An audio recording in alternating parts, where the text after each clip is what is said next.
وسلم علی رسولہ الکریم اما بعد فاعوذ باللہ من الشیطان الرجیم بسم اللہ الرحمن الرحیم۔ آج نماز کی شرائط دیکھتے ہیں جی کتنی ہیں۔ شرائط ان چیزوں کو کہتے ہیں جو نماز سے پہلے احتیاط اور جن کا پایا جانا ضروری ہے، اور اگر ان شرائط میں سے کوئی ایک شرط بھی ایسی ہو جو نہ پائی جائے تو نماز نہیں ہوتی۔ نماز کے لیے شرائط ضروری ہیں۔ سب سے پہلے 6 شرطیں ہیں نماز کی۔ پہلی شرط ہے طہارت۔ پہلی شرط پہلے اس کی میں تفصیل عرض کر دیتا ہوں ابھی۔ دوسری شرط ہے ستر عورت، جس کو ہم کہتے ہیں شرمگاہ کو چھپانا۔ طہارت میں نے پاکی حاصل کرنا، ستر عورت میں نے اپنے شرمگاہ کو، اپنے ستر کو چھپانا۔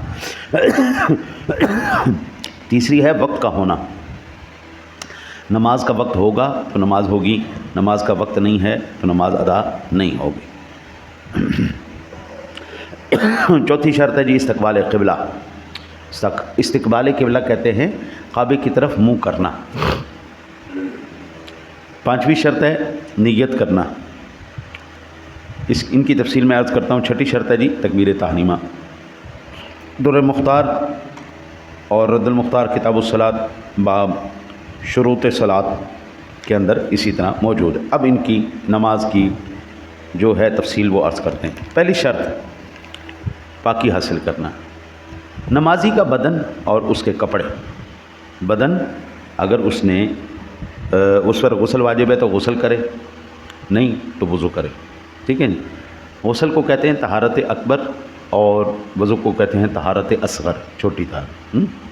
طہارت اکبر کی حاجت ہو طہارت اکبر کی جائے، طہارت اصغر کی حاجت ہو تو طہارت اصغر کی جائے۔ نمازی کا بدن صاف ہو، نمازی کے کپڑے پاک ہوں۔ جس جگہ پر وہ نماز پڑھ رہا ہے وہ جگہ بھی پاک ہونی چاہیے۔ جس کپڑے پر، مصلی پر، قالین پر، دری پر، چادر پر، جس بھی جگہ پر وہ نماز پڑھ رہا ہے وہ بھی پاک ہونا چاہیے۔ کوئی نجاست، پیشاب، پخانہ، خون، لید، گوبر، مرغی کی بیٹ وغیرہ نہ لگی ہو، اور نمازی بے غسل بے وضو بھی نہ ہو۔ یہ آگے جی پہلی شرط۔ جسم بھی پاک ہو، کپڑے بھی پاک ہوں، جگہ بھی پاک ہو، جس پر نماز پڑھ رہا ہے وہ چیز بھی پاک ہونی چاہیے، اس کے اوپر کسی قسم کی کوئی نجاست بھی نہ لگی ہو۔ غسل کی حاجت غسل کرے، وضو کی حاجت وضو کرے۔ یہ بھی ٹھیک ہے کہ اگر کوئی بندہ وضو قائم رکھ سکتا ہے تو 2 نمازیں 3 نمازیں بندہ ایک وضو سے ادا کر لے، یہ بھی ٹھیک ہے۔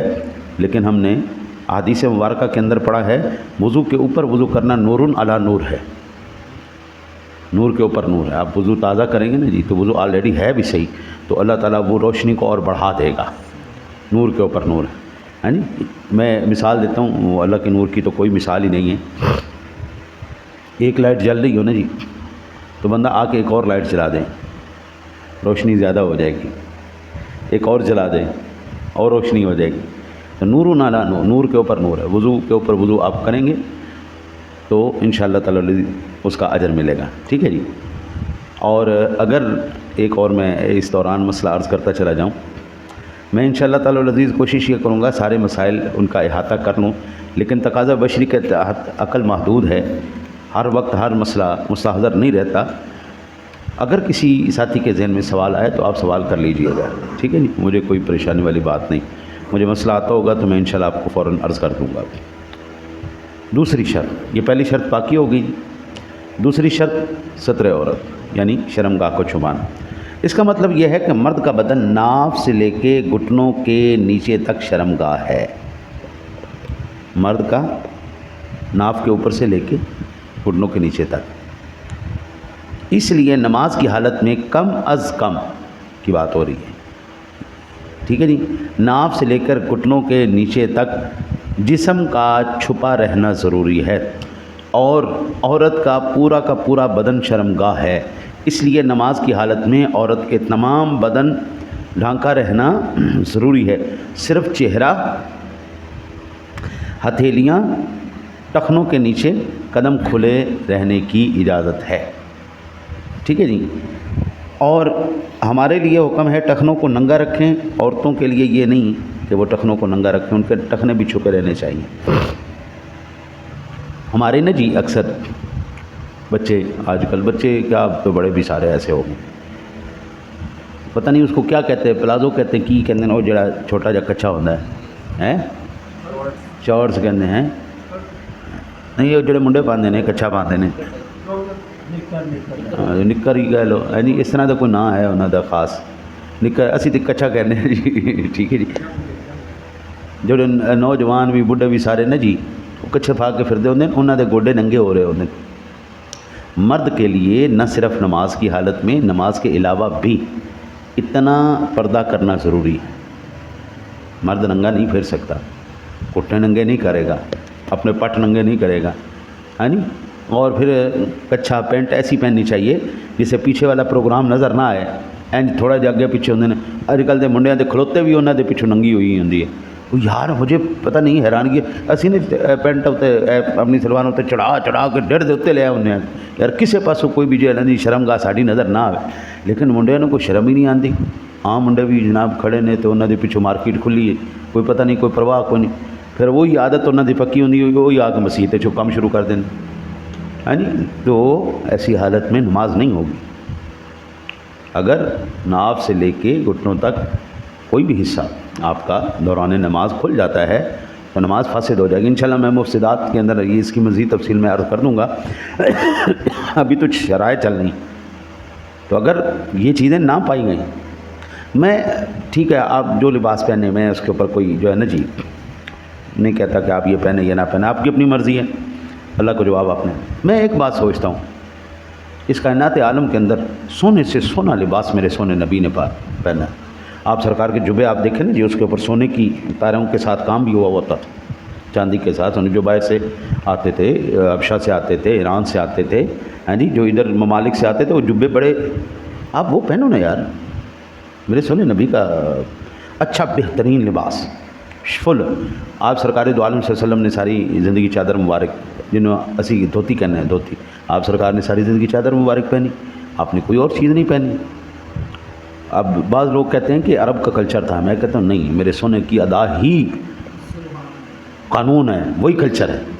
یہ کیا بات ہوئی عرب کی کلچر تھا تو حضور کسی کے پیچھے چلیں گے؟ نہیں جناب، جہاں حضور کھڑے ہوتے ہیں لائن وہیں سے شروع ہوتی ہے، جہاں سے میرے نبی نے بات کر دی، جو کام کیا وہی اصل کام ہے، باقی سب فضول پروگرام ہے، کھلی ولی چھٹی چلو ہمیں۔ ہاں حضور کی بارگاہ میں سلوار پیش کی گئی، آپ نے اس کو پسند فرمایا، ہاں آپ نے اس کو پسند فرمایا، ہاں یہ زیادہ جو ہے وہ سطر ڈھانپنے والا کپڑا ہے، تو کبھی کبھی دھوتی پہنو یار، کیا ہو گیا آپ لوگوں، پہنو اللہ کے بندے، دھوتی پہنو، جو سنبھال سکتے ہیں دھوتی سنبھال سکتے ہیں وہ دھوتی پہنو، سلوار قمیض پہنو، اچھا بہترین لباس ہے۔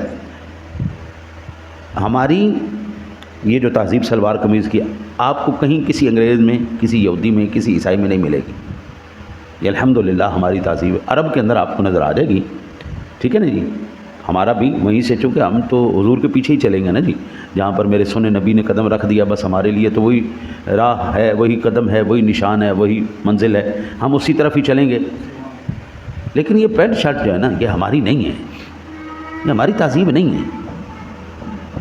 پھر بچے اور جتنی زیادہ ٹائٹ ہوتی نا، اس کو اتنا پہن کے نا فخر محسوس کرتے ہیں، یہ فخر کی بات نہیں ہے۔ آپ اپنے جسمانی اعضاء کو ظاہر کر کے اپنے اہل خانہ کے پاس جا رہے ہیں، جس میں ماں بھی ہے، بہن بھی ہے، بیٹی بھی ہے، سارا فخر محسوس کر رہے ہیں، یہ فخر والی بات نہیں ہے، شرمندگی والی بات ہے، یہ فخر والی بات نہیں ہے۔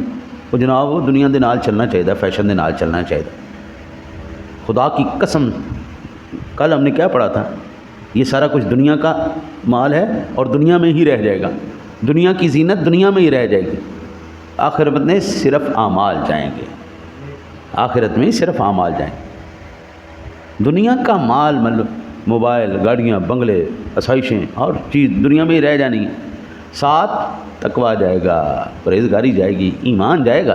باقی آپ کا اپنا دیکھیں، میں آپ کو یہ بتا سکتا ہوں، باقی عمل کرنا نہ کرنا یہ آپ لوگوں کا اپنا مسئلہ ہے۔ آپ کریں گے فائدہ اٹھا لیں گے نہیں. اب اگر کوئی ساتھی پینٹ شرٹ نہیں پہنتا, سلوار قمیض پہنتا ہے, تو اس کی شرم زیادہ ہوگی یا کم ہوگی؟ زیادہ ستر ہوگا نا جی. پینٹ شرٹ پہننے سے پہلا تو خطرہ بندہ تھوڑا جا بھی آگے پیچھے ہوئے تو اس کی شرمگاہ جو ہے ننگی ہونے کا خطرہ ہے. دوسرا, چست اتنا ہوتا ہے کپڑا کہ آگے پیچھے سے اعضاء کا سارا نظر آ رہا ہوتا ہے, تو یہ بے شرمی والی بات ہے نا جی. ہمارا لباس ہی نہیں ہے, ہمارا کلچر ہی نہیں ہے, اسلام کی تعلیم ہی نہیں ہے. اچھا جی, تیسری شرط ہے جی وقت.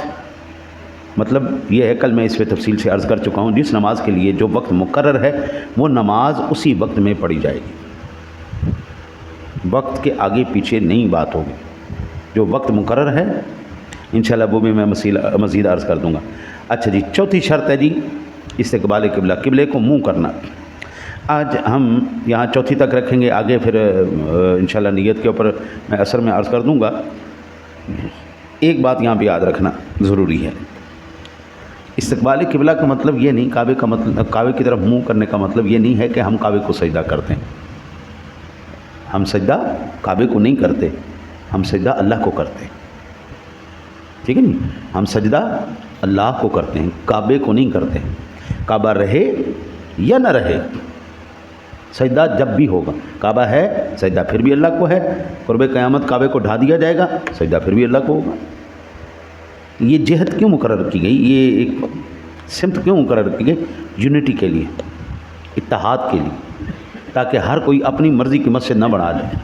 اب ایک مثال, ہمیں جو آسانی تھی وہ کیا تھی, ادھر قبلہ ہوتا جی, پیچھے سارے نمازی ہوں جی, ادھر قبلہ ہوتا. اسی طرح بعض مساجد ایسے لمبی ہوتی ہیں جس میں صرف 2 صفحے آ جاتی ہیں جی, لمبی زیادہ ہے چوڑی کم ہے, قبلے کا منہ ادھر ہے, تو ان کے لیے آسانی کیا تھی, ادھر کر لیتے منہ. تو پھر اس طرح اگر یہ پابندی نہ لگائی جاتی, یہ شرط نہ مقرر کی جاتی, تو پھر بھائی کسی کا دل کرتا وہ ادھر مسجد کا قبلہ بنا لیتا, کسی کی دل کرتا وہ ادھر کر لیتا, کسی کا ادھر کر, ہر پاسے پھر کعبہ ہی کعبہ ہونے سے.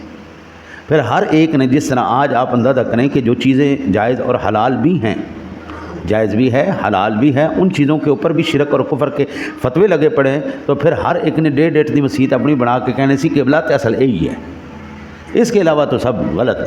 اب جو دعا کے قائل نہیں ہیں وہ کہتے ہیں جی یہ دعا منگنا تے بدعت ہے نہیں, انہوں نے کفر کا بدعت کا فتویٰ لگا دیا جہنم. کہتے ہیں کل بدعۃ ضلالہ وکل ضلالۃ فی النار, ہر ایک بدعت گمراہی ہے اور گمراہی جہنم میں لے جاتی, فتویٰ لگا دی. اب میں نے جب حدیث مبارکہ سے یہ بیان کیا کہ دعا کرنا تو حضور کی سنت ہے, یہ حضور کا طریقہ ہے, تو ہمارے ساتھی تو پریشان ہو گئے کہ ہم نے ساری زندگی یہ بات سنی کوئی نہیں. اب جس نے گمراہی کہا اللہ معاف کرے, اللہ معاف کرے, وہ کس کو گمراہ کہہ رہے ہیں؟ سوچنے کی بات ہے نا کہ بھائی آپ دعا کرنے کو گمراہی کہہ رہے ہیں, بدعت کہہ رہے ہیں, اور بدعتی تو جہنمی ہے. تو معاذ اللہ یہ کہاں تک بات پہنچ رہی ہے آپ کو پتہ چلا؟ ایصال ثواب کرنا تو یہ رسول اللہ صلی اللہ علیہ وسلم کا اپنا عمل مبارک ہے, صحابہ کا عمل ہے. تو آپ کہتے ہیں اگر یہ شرک ہے, یہ بدعت ہے, یہ کفر ہے, تو پھر آپ کو پتہ نہیں ہے آپ کے فتوے کی زد میں کون کون سی ہستیاں آ رہی, صحابہ کرام جیسی عظیم ہستیاں, امام الانبیاء علیہ. اس لیے بابو یہ اسلام نے کچھ قانون بنا دیے ہیں, بھائی بات سنو, کعبے کی طرف ہی منہ ہوگا, ادھر ادھر نہیں ہوگا. چلو جدھر بھی ہو, مشرق میں ہو, مغرب میں ہو, شمال میں ہو, جنوب میں ہو, جدھر بھی منہ کعبے کی طرف کرنا ہے. جدھر بھی آپ چلے جائیں, جنگلوں میں جائیں, آپ جدھر مرضی جائیں, منہ. اب تو ایپس آ گئیں فون کے اوپر, آپ 1 منٹ میں پتہ کر لیتے قبلے کی سمت کہاں ہے.